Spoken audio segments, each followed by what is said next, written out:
Hello, I'm Frank Burkhardt from Burkhardt Nurseries in Pasadena, the third generation, established 1937, and I'm here today to give you organic vegetable garden tips. First of all, when you're preparing a vegetable garden and we're talking about organics, first of all, one must consider, again, lighting would be very important, more sun than shade, preferably full sun to half sun, half shade at the very worst. There are some plants that will grow in the shade, but let's just basically think about location, full sun. Next would be organic materials that you can go ahead and use inside your soil.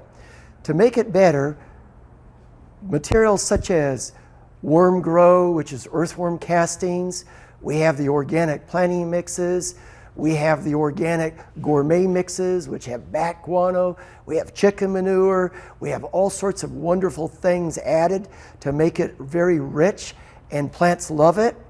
Then we also have the organic fertilizers, like such as this one. This is one that's throughout the United States, Dr. Earth. Then we've got these other ones, and these are all organic starter fertilizers, vegetable foods. And these are great because it gives the nutrition to the plant material.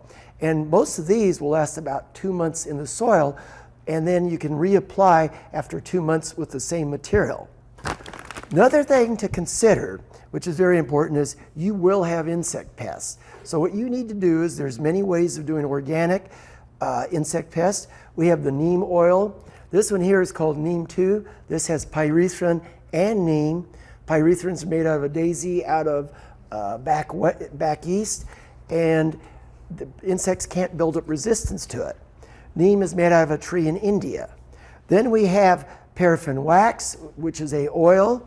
We have canola oil, and these suffocate aphids and some of the smaller pests. These are the chemicals, which we don't like to use. You know, this is one that kills everything, and you know, even though it's safe to use on vegetables, we'd prefer to stay organic. Also, when you're doing organics, it's very, very important is just to make sure that you have mulches that can keep the plants clean and keep the weeds down. Thank you. I'm Frank Burkhardt, and appreciate you listening to my tips on organic gardening.